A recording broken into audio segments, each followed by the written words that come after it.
Награды получили и работники социальной сферы. Внимания были удостоены 7 сотрудников. Им вручили почетные грамоты за вклад в развитие региона и добросовестный многолетний труд.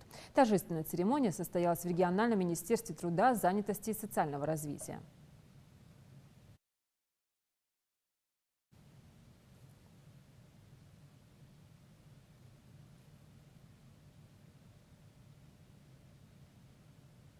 Каждый из вас заслуживает самых теплых слов благодарности. Искренне хочу вас поблагодарить за вашу работу и вклад в развитие республики. У многих из них стаж работы свыше 15 лет. Это и социальные работники, и сотрудники домов-интернатов. Каждый их день посвящен помощи тем, кому просто необходимо дружеское плечо и поддержка. В их числе Людмила Звягинцева, которая уже 8 лет работает в Троицком детском доме-интернат для умственно отсталых детей. Свою награду она посвящает воспитанникам.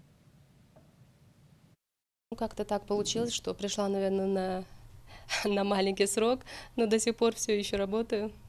Прикипел, наверное, к коллективу. Глядя на наших детей, не все выдерживают, уходят, многие уходят со слезами, но мы, наверное, привыкли уже. Привыкаешь, наверное, ко всему со временем.